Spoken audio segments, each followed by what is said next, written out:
Welcome back to the Hollywood Hubbies Film Club. I'm Brandon. And I'm Jeffrey. Last week we reviewed Guys and Dolls, so please go back and listen if you haven't. Yes. And leave a review on that film down in the comments section. We would love to hear everything you have to say about it. At the end of each episode, we're going to be spinning the wheel to give us the name of our next movie from the AFI's 100 Years of Musicals list. That way you can watch before the next episode, because it's a film club, you know? Today's film is The King and I. The King and I is a 1956 musical directed by Walter Lang by 20th Century Fox. The screenplay by Ernest Lehman is based on the 1951 Rodgers and Hammerstein musical of the same name. All of this was originally based on the 1944 novel Anna and the King of Siam by Margaret Landon. And the novel is actually based on memoirs written by Anna Leonowens, who became a schoolteacher to the children of the King Mongkut of Siam in the early 1860s. The film stars Deborah Kerr, Yul Brynner, Rita Moreno, Terry Saunders, and Carlos Rivas. And while we're talking about the stars of the movie, it must be said, Deborah Kerr's vocals were dubbed by the incomparable Marni Nixon. There were also two other actors who had their vocals dubbed as well. One of them I was really shocked by because Rita Moreno, is well known as a vocalist, and her vocals as Tup Tim were dubbed by Leona Gordon. Yeah, when I read that, I was kind of shocked because, Rita sings. Yeah. But I guess that's just not the style they were going for. Probably. I know they've done that before. I know, off the top of my head, Angela Lansbury was in a movie in the early days of her career, and her vocals were dubbed, and she is very well known for her vocals. So I guess, yeah, if they don't Like think your the voice style. fits, they're just gonna dub a singer, which is just weird to me. And then Carlos Rivas, who played Lunta, his vocals were dubbed by Ruben Fuentes. So yeah, we had three vocalists that were, or three actors that were being dubbed by different people, but they sounded amazing. Very much so. I mean, Marni Nixon, of course, was well known for doing this, right? She had a lot of credits back in the day as the ghost singer of Hollywood. So, we've all heard her voice, even if we didn't know we heard her voice. Oh, totally. The film The King and I was nominated for 9 Oscars and won 5, including Best Actor for Yul Brynner, Best Art Direction, Best Art Design, Best Sound Recording, and Best Score. So I think it's one of those things where we have to just put a message out there saying that clearly casting during this time in Hollywood was not appropriate. No. And, although we could probably do a whole separate podcast episode with someone who is well more, more well-versed. Oh, definitely. Like with the knowledge behind this.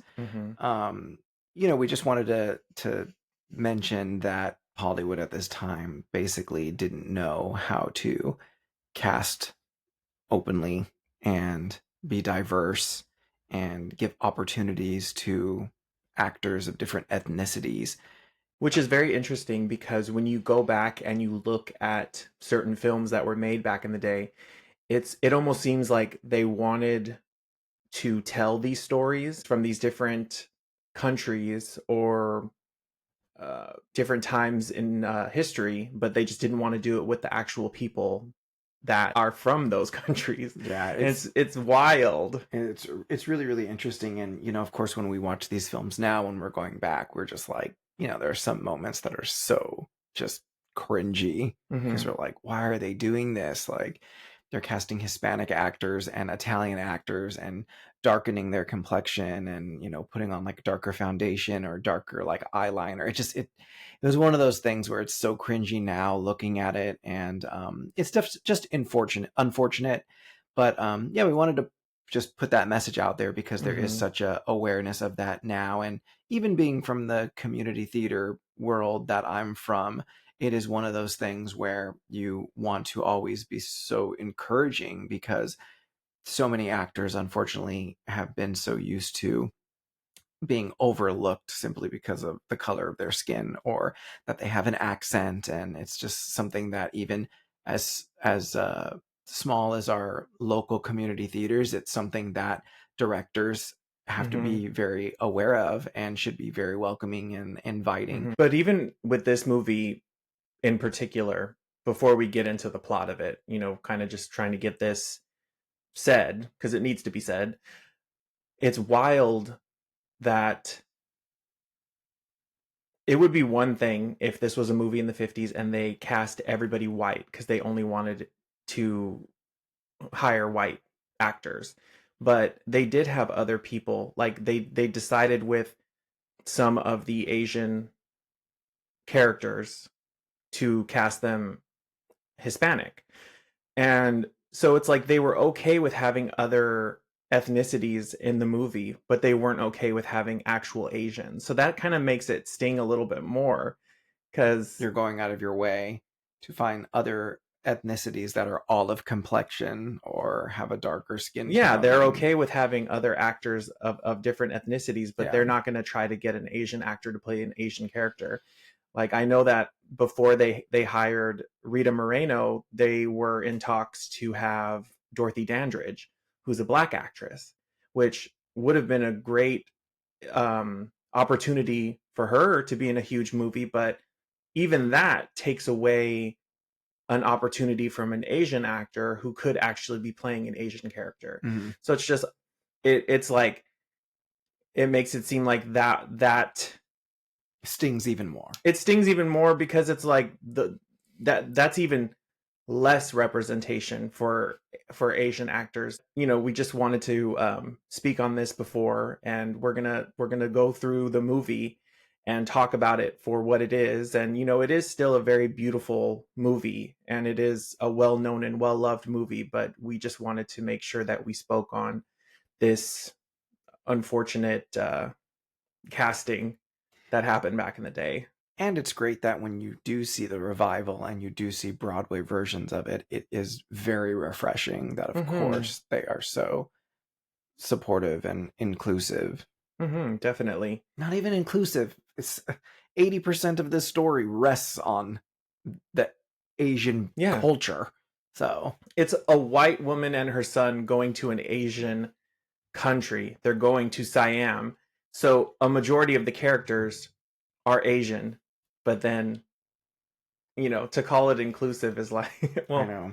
It's like it's inclusive to have her because she's the outsider, but they still made it seem the other way around because it was a Hollywood film. So yeah, that's our little disclaimer for you guys. So had you ever watched The King and I before? And if so, what's your first or fondest memory of the movie? I definitely have seen The King and I before, but memories, I don't really have any core memories of going out of my way to watch this, with my family. Even the record collection that my mom had of movie musicals, this was not one of them that was in that collection. I also did not grow up in the Rodgers and Hammerstein world. So yeah, it's just that these weren't necessarily the classical musicals that I was gravitating towards. So yeah, fondest memory or first memory, I really can't tell you. I probably haven't seen this film until recently that we just rewatched it. I probably haven't seen it since I was a teenager. Wow. How about you? I definitely remember watching it as a kid. I loved all the old Rodgers and Hammerstein movies, but I gotta say, I think because I have such a love for The Sound of Music, even though I've seen and liked the other ones as well, I think I've always just, when I was going to put on a Rodgers and Hammerstein movie, I think I always went for The Sound of Music. Like, I could watch that movie over and over again. So it doesn't really mean that I don't like this movie. It's just I've watched it less than The Sound of Music. Oh, and Cinderella you were a huge fan of. Yes. So, it's also that world of musicals. Yeah. But I think even with that, I kind of divided that. The specific ones kind of got divided because it's like it is one musical, but they've recorded it live 3 times. So you can go back and watch the Julie Andrews one. You can go back and watch the Leslie Ann Warren one. You can go back and watch the Brandy one. So I think out of all of those, I definitely probably have seen the Brandy one the most, because growing up, that one was so popular. I swear, the more people I talk to nowadays about Cinderella the musical, that is the like point of reference. And I'm talking people even in like their 40s and 50s, they always mention the Brandy version. I mean, it was really, it truly was iconic. Yeah, I mean, even non-musical, not to get on a tangent about Cinderella, we're going to get back to King and I, but we do this. It's funny that people who aren't even like avid musical theater lovers, they know and they love that movie, to the point where like on my fave musical clips, I would post clips from Julie Andrews or Leslie Ann Warren, and people are like, what is this? I've never seen this before in my life. I never knew that other people recorded these songs. I thought they were written specifically for Whitney Houston and for Brandy. So it's kind of funny, but it also shows that Rodgers and Hammerstein music is kind of universal, that you could put it in a movie from the 90s and people thought that it was brand new music that was written like in a classical style, I guess, but they thought it was new music written for these characters. So, a little hand clap for Rodgers and Hammerstein. Their music has become just universally known and loved. Yeah. I know that we just watched this movie, but going back and seeing it written down, please forgive us for any name pronunciations. They may not be the best. We're trying our best. We did go and try to look them up and try to pronounce them the best way. So cut us some slack. Please. All right. So our movie kicks off in 1862. We are introduced to a widowed school teacher named Anna, arriving in Bangkok, the capital of Siam, with her young son, Louis. After being summoned to tutor the children of King Mongkut. And the first song that we kick off with is I Whistle a Happy Tune. Mm-hmm. So this is when they're on the boat. He's nervous. He's a nervous kid. They're going to a new land. He doesn't know what to expect. He's asking his mom, and she's kind of reassuring him. Yeah, and he does act a bit adolescent here. I'm not gonna lie. He does come off a bit whiny, but I get it. Especially acting at that age, he'll like act like a whiny, nervous kid. He's like, I am a kid. But I will say, kudos to this young actor and Deborah Kerr for the long takes in this first scene, because there were not a lot of cuts during this entire song, and I was like, way to go. That is pretty awesome. Right? When something like that jumps out at me, I have to notate it. So I don't know if anybody else caught that, but the amount of cuts, very impressed. I did not catch that. So thank you for bringing that up. What I did catch was the red hair dye that he used on him. It was wild. Oh no. Oh no. I understand. I had to get them to match. Well, you see this in movies, and it's like, you kind of like, I don't think that they're going to think that this is some stranger standing next to a young boy that's not hers, but they're like, oh no, we've got to have them have the same perfectly colored hue of red, because people need to know that they are mother and son. If he had blonde hair or brown hair, no, they weren't gonna know. If she had red hair dye 62, then he's got to have 62. Oh my god. So yeah, it was wild. So both of them are introduced to the intimidating Siam prime minister, who escorts them to the Grand Palace, where they are going to live. And you decided you're not even going to try that name. Right? He's the prime minister. Yeah, let's move on. He's the prime minister. And although Anna had been promised her own house, when they do meet the king, he basically ignores her and was like, no, I'm going to introduce you to my head wife, who is Lady Tiang. And the king is played by Yul Brynner. And Lady Tiang is played by Terry Saunders. And they were both in the original Broadway musical.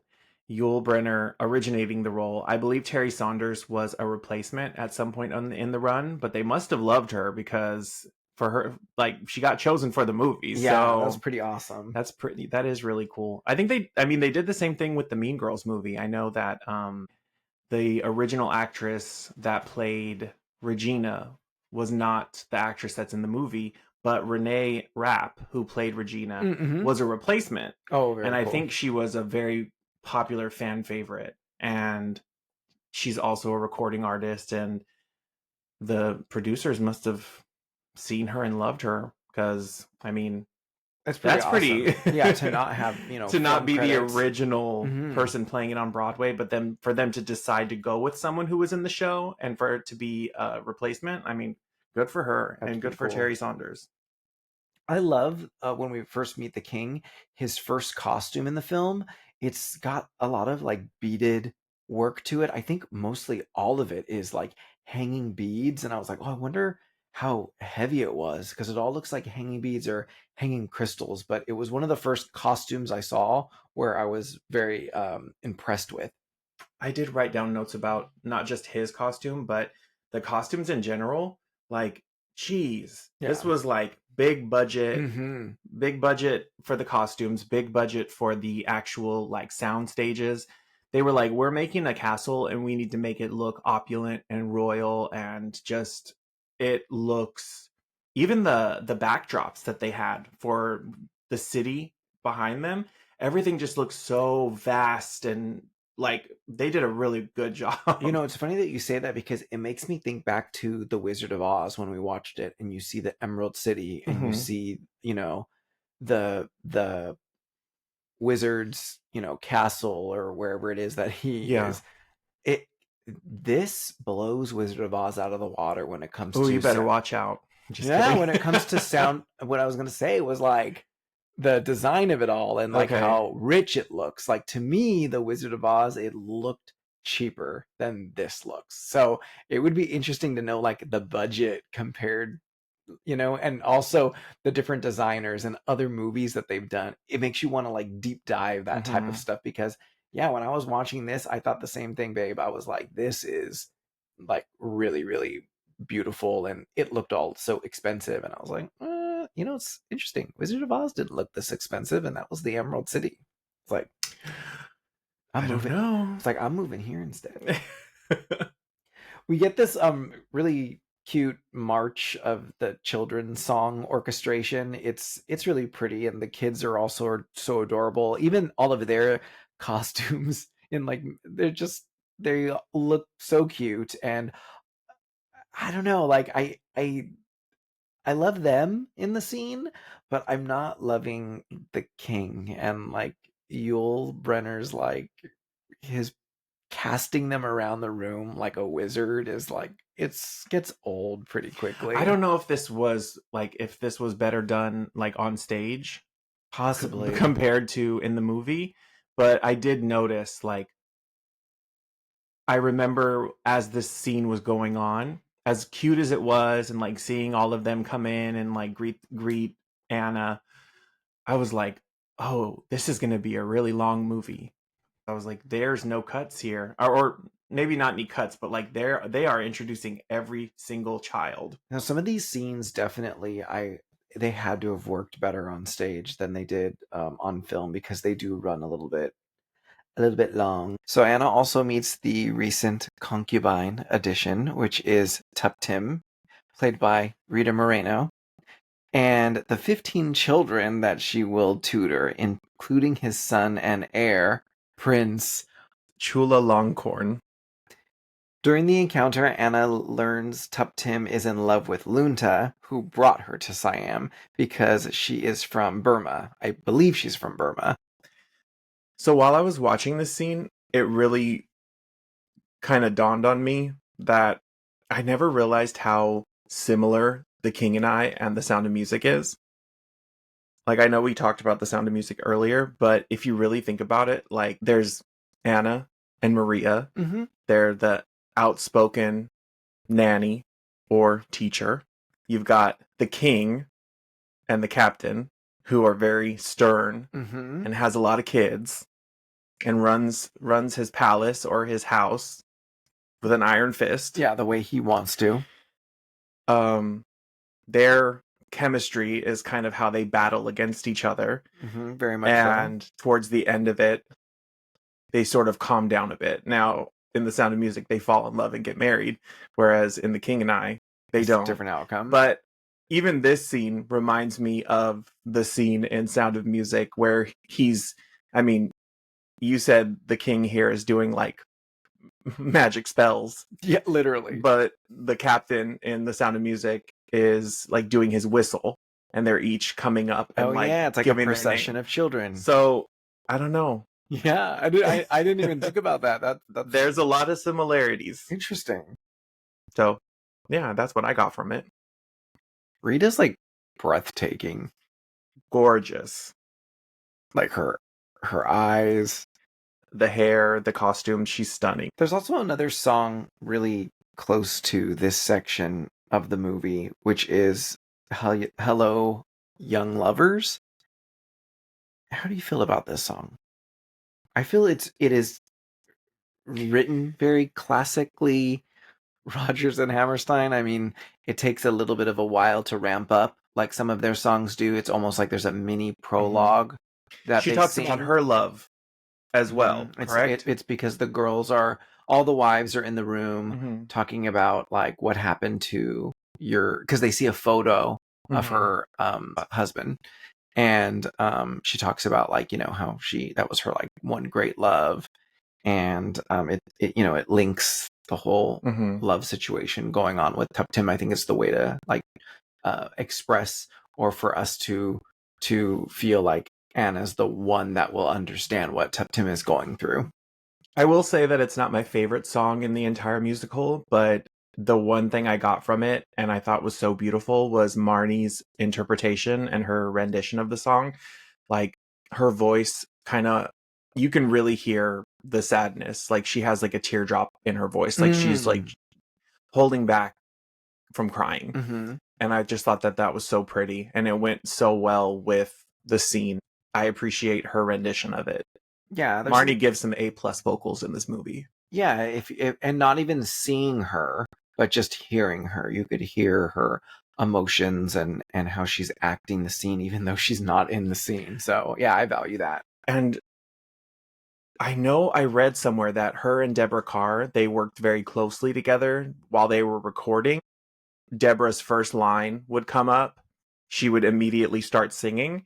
And I think that really worked in their favor because you literally cannot tell where Deborah ends and Marni starts. It really is almost unnoticeable in this I'm film. sure there are people that watched this movie that had no idea that Deborah Kerr was singing. That's true. That was not singing. Was not singing. That's what I meant. I'm sorry. And I think that's why maybe this movie did not have that huge backlash about her singing. Yeah, because it was perfect. Yeah, and obviously the actors recognized it, and Deborah Kerr studied, and they both studied together. There is a King song that gets placed in here called A Puzzlement. That falls along right in this section. It was literally as we were watching this and, talking to you earlier about this, it is interesting that this is one of those movies where I can't remember exactly where certain songs are all placed, but I think it's because all the songs are really in and at the palace. So like the locations usually for when I remember songs taking place, they're all at the palace. Like every song is at the palace. So A Puzzlement. Once again, this song to me, the performance, it is pretty grueling and tough to get through. I just think that it's choreographed in a way where I think they just took it from stage, because it does to me seem very like big and overacted. I mean, it's like, stand like Peter Pan, pose this way, and point this direction. Not Peter Pan. Yeah, then go this direction on the stage. Now stand like Peter Pan over here and point this direction. So I don't know. I honestly wish that this song was cut. That's my opinion on it. Well, I'm probably going to say this a couple times throughout this episode, but This song is not my favorite song from the musical, Yeah. but I will say, while watching it, I think that you and I are getting two different takes from Yul Brynner. Mm-hmm. Like, I think that you're not feeling him at all, whereas, like, me, I was watching this and was more like, wow, he's very sexy as the king. Mm-hmm. Like, I just thought that he was very, very handsome, very attractive, very strong. And He like commanded the screen in a different way for you. yes, you, I think you Whereas didn't. for me, I'm like, this guy's just a big showboarder. Like, No, I took it more as like he was playing it very strong, and I liked it. So I thought it was good. I mean, I thought his performance was good. so we continue mainly with this culture clash between Anna and the king. Not just the king, but obviously Anna and living in the palace with them. And she's teaching the children about the virtues of home life during her whole irritation with the king, who, of course, disapproves of her influence about other cultures. There is this constant storyline that's going on of her culture and bringing in her what she's learned in her westernization, which obviously then rolls over into where we get to next in the plot, which is the British coming to actually visit and what their opinion is on him. It's a very interesting plot, though, because did you bring her in to teach them other things, or did you just bring them in? Like, what exactly were you trying to get from this if you didn't want her to teach things from Yeah, it's like English and Britain? nothing else. Like teach them how to speak English, but I don't want them to know anything. I mean, is that the I don't know, because she's got maps and stuff. So, yeah. like, if you're teaching them like geography, but then you're like, no, but Siam is the biggest country in the world, and like that's that. So tell me what's on the curriculum and what's Yeah, what not on did you the actually want me curriculum. to teach these Yeah. people? This during this whole classroom scene, we do get getting to know you, which is, of course, I would think as the most known song in the musical. That's what I wrote too. I said it's the most recognizable song from The King and I. This song, the transition is seamless between Deborah Kerr and Marni. Like it is seamless. You cannot tell. I think we were when we were watching it, we rewound it because we had to like slowly listen to it and be like, okay, where does she stop talking where and does where this break happen? It was so good. It was so clean.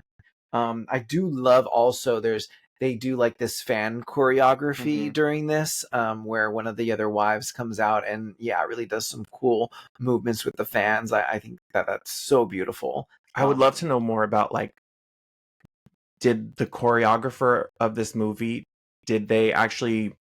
were they trying to make it very traditional, or did they just make it pretty and we think it looks pretty? Oh, that's or did true, they yeah. bring in someone that actually knows these traditional? Because I know that seeing other dances on TV, like Thai dances, there's a movement for every emotion. So I was wondering, did they actually, try to stick as traditional as possible, or did the choreographer, just go pretty? Yeah. So next, Anna comes across Lunta and learns that he has been meeting Tuptim in secret. He asks her to arrange a rendezvous for them. The lovers soon meet under under the darkness. And Lunta promises that he will one day return to Siam and that they will escape together. The song that we have here is called We Kiss in a Shadow. Well, the song is forgettable, in my opinion. It's not my favorite song in the musical. But the scene is beautiful. The soundstage, the fountains that they have lit in the background. I mean, it is all so dreamy. It's very beautiful. Set designer on this, lighting designer, I mean, visually crushing it. Yes. Song, forgettable. I think that the voice actors that are dubbing them sound amazing. I think they look amazing. But it's not one of my, I wouldn't call it one of my favorite songs. So, the king becomes troubled over the rumors that the British regard him as a barbaric leader, and they are sending a delegation, including Anna's old admirer, Sir Edward. Anna persuades the king to receive them in a European style by hosting a banquet with European food and music. It's basically like this westernization effort to counteract the criticism of what they think of the king. And in return, the king promises to give Anna the house that she wants. Didn't Anna promise to do this because Lady Tiang said, "Can you please help him?" I thought the whole scene was set up because Something Wonderful is right in here, but is Something Wonderful before she goes in there to help or after? no, she agrees to help him. She agrees to help him because Lady Tiang is like, "He needs your help." And I think she's like, "No, he's hard-headed and he doesn't listen." And she was like, "You gotta make him think that it's his idea and not tell him what to do." So I think Something Wonderful is before that. It's possible. I do remember that conversation, Are though, we going to between get them. eaten alive by like Rodgers and Hammerstein No, fans? because this is the point. Like, this is the point of reviewing these musicals. Like, this is at the top of the list of musicals.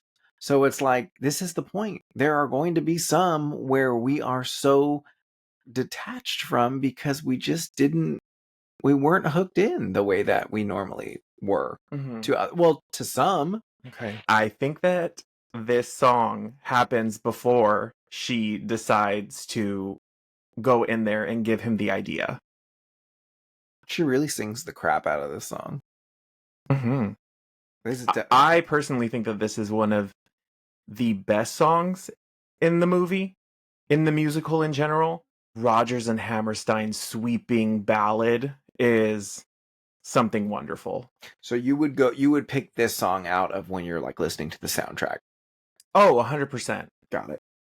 But I would be listening to the Revival soundtrack and I'd be listening to Ruthie's vocals because she's something wonderful. See what I did there? Yeah, that was good. That was good. How do you feel about intermissions in the middle of like these classic musicals on film? Obviously on film.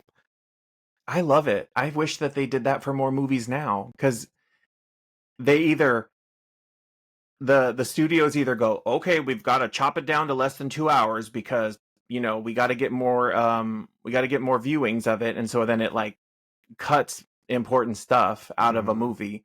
But back then, I just think of the entire experience of like the orchestra, the overture is playing, Mm-hmm. people are taking their seats, they've got their popcorn. Then there's an intermission. It's the same as theater, but just in a movie. But even with non-musical movies, they did that. True. If they had like this long, I mean, look at Gone with the Wind. It had an entire overture. It had an entire 20-minute intermission. Mm-hmm. Because that movie was 4 hours, 4.5 hours long. But still, people need to use the restroom. People need to go get a soda. People need to go get popcorn. Yeah. So I just think of the entire event of going to see a musical. Yeah. Whether it's in the theater or in a movie theater. I think it's nice, especially for this movie, because it just gives you the whole theater experience. Mm-hmm. So then now that we're into Act 2, Uh-huh. or the second part of the movie, where's her son? He's like vanished. It's like, no. Do we ever see him again, or is he just at the beginning and at the end? I don't even think we see him. Yeah, I don't think we see him until the end when she's like packing up. Yeah, where is he? You would think that if she's there to teach these kids, her son has to go to school too, so why wouldn't he just be sitting there learning from his mom? Yeah, that's crazy. The British have arrived.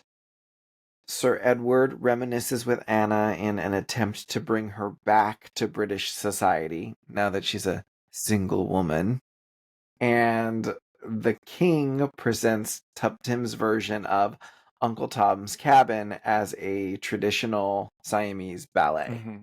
So Anna had given Tuptim the book Uncle Tom's Cabin earlier in the movie, and then she decided to make a ballet out of it. Right. The whole ballet, Small House of Uncle Tom's. Mm-hmm. I love this whole scene. It's really cool. Really, really cool. This might be the coolest part of the movie. Mm-hmm. I think that the practical effects of the ballet are so interesting.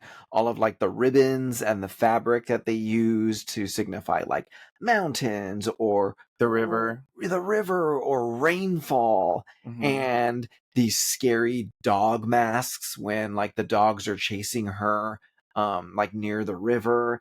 I mean, yeah, it's so cool. So when they recorded this scene, I wonder if they actually got like traditional Thai dancers to perform it, because it looks really good. It looks very traditional, but again, I don't want to say it is because I have no idea. Yeah, and same with the costumes and everything, like how much of this is close to an authentic ballet of that time.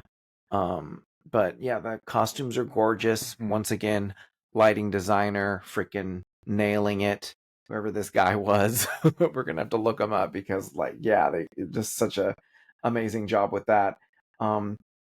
There's even like a scene that has an angel in it, and the choreography of that was something that really stuck out to me.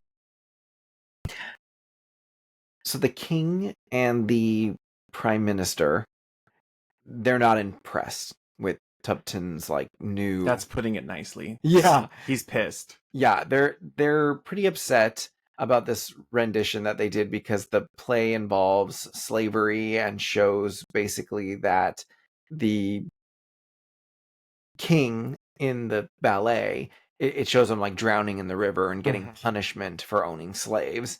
And during the show, Tuptim leaves the room and basically like she sneaks away to go see Lunta. After the guests depart, the king reveals that Tuptim is missing, and Anna explains that Tuptim is unhappy because she's just another woman in his eyes. And so the king retorts that men are entitled to many wives, although a woman must remain faithful to him. We get this song that's called Song of the King, which is basically a mansplaining song that a woman should be faithful to her one husband, but yet a man can have many women and as many wives as they want because it's their duty. So obviously, gag on this song. The crazy thing about this song, though, is that we live in 2025 and there are still men out there that think like this, like that have girlfriends or wives and that they can sleep with as many women behind that girlfriend or wife's back and it's not anything because it's just sex. Yeah, or like it's just sex. But if a girl even flirts with another guy, then that's the real betrayal, because women love and men just enjoy. Like, the whole thing is ridiculous. Yeah, and it's gaslighting. This song was just like, I was like, oh man, this is not like, I shouldn't take it that seriously, but I'm like, but watching it, I was kind of like, okay. So Anna explains to him that a man should also only love one woman, and recalls the story of her first dance before she teaches the king how to dance. And the song we have in this spot is Shall We Dance? So although I remember this scene, and it's a pretty memorable scene from, when you watch like TCM, like Turner Classic, and different like, famous musicals of all times, they usually use a clip from here. But I don't remember the song as much. And this made me want to listen to the soundtrack version because I wanted to see, one, if this song was memorable without watching it. And then 2, I wanted to re-listen to that Song of the King because I had wanted to listen to if they made any changes to it, which I'm assuming they didn't, because why would they cut it? Or why would they make changes to it when, a lot of the plot, the character development relies on this. But yeah. I feel like they wouldn't take it out. Right. I think that, and I have not seen the revival in a really long time, and I don't remember if they changed much. But I feel like if anything, they would keep him he has this one thought process and very what's the word I'm looking for? Tunnel vision? Yeah, he has his tunnel vision about this is how I think. If anything, I feel like they would rewrite the Anna character to make her a little bit more vocal. I don't know if that would really work. Oh, I could see but that. No, I could she's see kind that. of trying to coddle him through it and be like, oh no, that's not the right way to think. This is how we think where I come from. I think that if anything, they would need to write her a little bit more no. But that really wouldn't work. That would be my version. Maybe it is no, that's no. Because as you said, we did not see the revival, so it is possible that they have amped her up that way. So this whole, dance scene, it's very beautiful, and the costumes are flowing. I love her dress. I feel like you have to have the biggest, poofiest quinceañera dress as possible, no matter if you're in the movie, in the play, whatever it is. They're the bigger the better. I agree. The touching moment is shattered when the Prime Minister bursts into the room with news that Tuptim had run away. For her dishonor, the king prepares this whip lashing. When Anna declares he is indeed a barbarian because of this whole whip lashing punishment, the king, runs out of the room. He succumbs to the whole okay, I won't be such a terrible person, and just the scene is he really flees, good. Right? Yeah. He can't do it. He can't do it. So we're supposed to see this character change in him. It's kind of an interesting scene because it proves that even though Anna's a woman, he still holds her opinion in high regard. Because I feel like the king that we met in the beginning of the movie would not care and be like, you're just a woman, I'm not taking advice from you. Whereas now she's scolded him and told him that you are just a barbarian, if you're gonna do this, and he doesn't do it, and you can see that he's really fighting with that, and it kind of frustrates him, but you also see that he really does take her opinion to heart, and he does respect her. And of course, the Prime Minister blames Anna for ruining the king and making him weak. And Tuptim learns that Lunta was found dead and floating in a river. What a horrible and quick. Seriously, seriously. I don't know. That part always cracks me. Not cracks me up. When I say this, I mean awkward laughter, because I'm just this, that part is very that's some soap opera writing right there, where it's oh, by the way, your boyfriend also was found in the river. The end. That's the end of your storyline. Wah wah. That's it. Yeah, definitely. I agree with that. If anything, and maybe it's a little too gory, but I feel like it would have been worse, or would have had a little bit more, it would have been a little bit more interesting, and if they both were found, and then the king was gonna beat Tuptim and didn't, but then said I'm not letting him off so easy, and then ordered his execution. I know that sounds terrible, but there could have been more juiciness to it. It could have been a bigger ending to their storyline. Yeah, and obviously Anna doesn't agree with all these cultural practices that are going on in general, and she's had it. Yeah, she's fed up with it all and decides to leave with her son. She decides that she hasn't seen her son in months. So she's let me go find him. We're leaving. Yeah, I'm gonna go locate wherever he's been staying. We're getting out of here. And she's persuaded. I can't remember this scene completely, but I believe she's persuaded to stay as she's packing up because the king is ill. Or is she just saying goodbye to him? No. She stays to watch after the kids? Well, no, not yet, but she's staying to at least go see the king because his health is like not the way that it's supposed to be.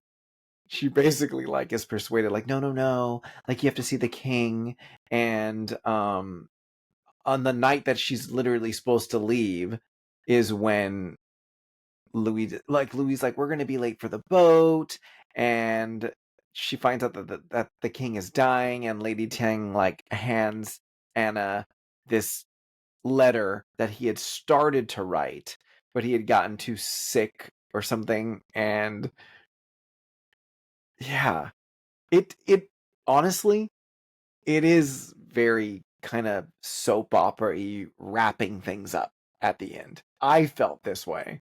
I was like, what's happening now? So she's fleeing, but then the king is now very sick, what, overnight? But was he sick and he got worse, or was Yeah, like was he hiding it? or it just seemed like he ran out of the room and then all of a sudden he was dying. Yes. But was he dying because he was such a tyrant that any change in his tyranny or tyranny, like any change in his tyranny, like made him a weak man that was just gonna die? It was so strange, you guys. Like honestly, like it the last like 20 minutes is they just jam everything together. And even before the ship leaves, she goes and visits the king with her son, and she says that she claims, I've always spoken the truth to him, and he gives Anna his ring. And basically like so the king dies and leaves his legacy to his oldest son. Before he dies. Yeah, before he dies, he basically passes off the baton. It's not like he died and then his son took over. That's right. He was like, I want you to be king. Yeah, that's right. So he like passes the baton over to his oldest son, and it's like they're leaving this legacy of an attempt at modernization, and that the prince is influenced by Anna's teaching and issues like a proclamation stating that like no subjects have to bow down to the king anymore. Like you should respect the king, but you don't have to bow down to the king. And we're all satisfied that the kingdom will be all right. And Anna does this very like sweet, like presses her cheek against the dead king's hand as like the credits start to roll. Mm-hmm. Yeah, as I said earlier, you guys, I feel like the last like 20 minutes of this movie is like a freeway to get to the end credits. And I don't know why they decided to do that at the end. It just didn't make any sense to me. But that's how they wrap up the movie. They wrap up the movie with the prince. I did think that the shot was very beautiful, though. That the ending credits that shot. She is leaning there and puts her cheek to his hand. I don't know if this is really a question or not, but like I always think like, did she fall in love with him? Did he fall in love with her? Was there some sort of like unspoken romance, or was it just mutual respect? Because like I feel romanticness there. Like obviously it would never work because he has a million wives and she doesn't want that. But putting all of that aside, do you think that they had an attraction and a love for each other? I think that they did, and I think that the biggest takeaway to that you're saying is probably that the king did show Anna that she can love someone else again. So even if it wasn't going to be him, just the feelings and that like excitement and that vulnerability, like it gives her, it is that bit of hope of like, okay, so my husband that has passed, like there is going to be like there can be I can love again. Yeah, I think maybe that's the takeaway that I got from it the most. I never thought of it like that. I just was always thinking about what she taught him. I never thought of what he really taught her, which was now she can go and be with that guy in Britain. Oh, yeah, I never really thought that. No, I know, Yeah, but I'm just saying that but he does want her. yeah, and gives her a ring too on his deathbed. Mm-hmm. Oh, does that symbolize she's one of his wives? Oh no. Gosh, did the other wives even have rings? So yeah, that beautiful shot at the end with, her cheek pressed against his hand. That's basically roll the credits moment. Mm-hmm. And the finale song is basically like a reprise of Something Wonderful, but it's like a chorus singing it. Really, really beautiful. Very pretty. And yeah, there you have it. Well, what was your favorite thing about the film, Boo? I think that my favorite thing would definitely be the budget. It was a very well made movie. The sets, the costumes, everything, like it looked expensive. And I mean, if you're in the palace of the King of Siam, it needs to look rich. And every set looked huge. Every room was huge. You got costumes, lighting, sound stages. I mean, it is opulent. Mm-hmm. It's And gorgeous to look at. The actors are all gorgeous to look at. The costumes are all gorgeous to look at. I couldn't agree with you more, Boo, about that's my favorite thing about the film as well. Is Like the budget? Yeah, the budget. Like everything just looks so Mhm. gorgeous. I will also say that I think so many people think about The King and I, and they think about Yul Brynner as the king. But as much as I did like him, I know that he wasn't your favorite. I loved Deborah Kerr in this. I thought she was amazing. She's a wonderful actress. She can really go toe to toe with him in this. And it's crazy how many things she's been in, and she never won an Oscar. She is one of those actors that had numerous nominations but never won. I think she got a lifetime award towards the end of her life. But yeah, what a film star and a really good actress. And I thought she was amazing in this. Yeah. I mean, even Marnie is a star in this film, right? Like her vocals are just unbelievable. You know what I always wonder? This is super off topic, but if you go back and you find an old vinyl from the 50s, does it say in the credits? Like, I know that the cover of it will say Yul Brynner, Deborah Kerr, The King and I, but if you actually look song to song, does she get credited, or did they try to keep it a secret? Or are they going to put Deborah Kerr's name and then just we're going to pretend that she was singing? I doubt they did that. I always wonder about stuff like that. So what was your least favorite thing? Yul Brynner. Really? Out of everything? Well, I mean, in general, it's a pretty the music is not my favorite and weren't that memorable to me. I could see like how great some of those moments were in the movie, but as far as he goes, like yeah, he really made that like pretty unenjoyable for me. I guess nobody gave him the note to just change from being on a Broadway stage to being in the film. And guess what? It didn't matter because he ended up winning an Oscar. So people loved him in it. It has to just be a personal He didn't thing. need any notes. Yeah, I guess so. He was a huge star in the original production. He was a huge star in the movie, and then he went on to play the role until months before his death. So I think people liked it and they wanted him. Yeah. So, but yeah, that was my least favorite thing about it.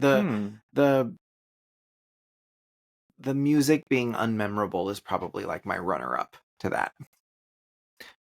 Do you even have a favorite song? I would probably say Getting to Know You, just because I'm the most familiar with it.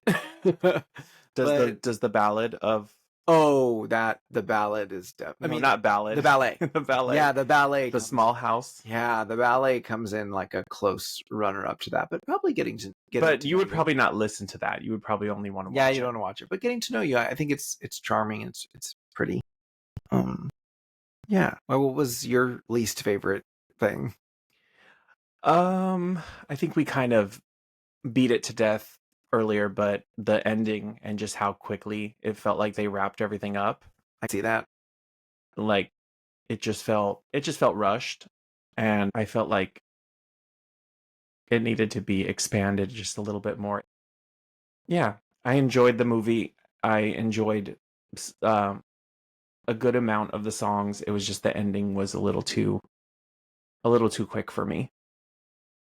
Do you feel that there's any sort of like legacy that has been left or that has like impacted in some way in regards to The King and I? Well, legacy wise, I do think that it is one of the most well known and most popular Rodgers and Hammerstein musicals. What? I said one of. Do you? Okay. Why don't you go back and look at the credits and see how many times it's been revived on Broadway? Oh, like, really? It has been revived a lot. Really, compared to like Cinderella and like Sound of Music Cinderella and stuff? just barely had its debut on Broadway when we saw it. It wasn't a Broadway musical; it was a TV movie 3 times. Interesting. So maybe if I'm just thinking about Broadway wise, it's one of their most popular. It's been revived a lot. People love it.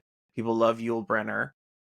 Without The King and I, we wouldn't have The Sound of Music because they're very similar. I'm just kidding.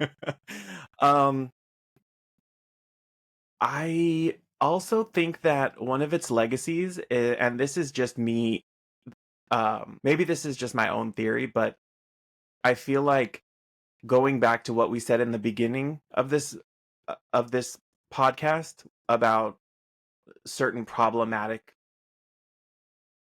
issues with the movie and the original Broadway show about casting. I think that maybe it unintentionally has a legacy of impacting us to change. Yeah, impacting change, and it's a very big example that people can bring up and say like, hey, maybe we need to finally change this. And I think slowly but surely it did happen. And the most recent revival that we've had on Broadway of the show did have big name stars that were Asian. And I think that is a legacy that by being an example of let's not do this again. Yeah, no, I think you're right. I think that's probably the best thing that you could pull from a situation like that, where now we know that that's not the way to cast something. And yeah, we of course know that the revival was very successful and pulled big stars. All right, so that concludes our episode about King and I. So it's time to spin the wheel and figure out what the next movie is going to be for next week.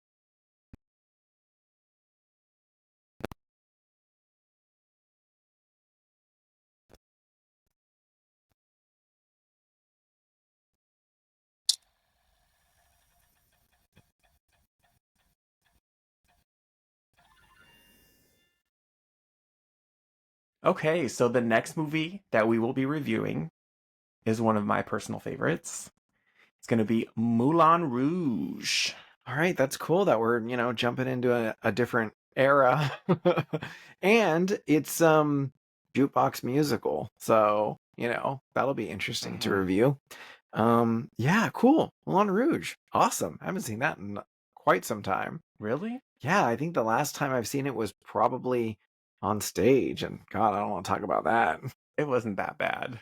I liked it. Me and Kiki liked it. All right. Well, thank you everyone so much for tuning in. We really appreciate it. And make sure to go watch Moulin Rouge so you can follow along with us. Yes. And like we said before, leave your comments, leave your reviews, tell us what you thought of it. Tell us if you think we're crazy and we didn't understand it. I want to hear it all. We want to see if people are listening out there, okay? All right, everyone. All right. Bye. Bye.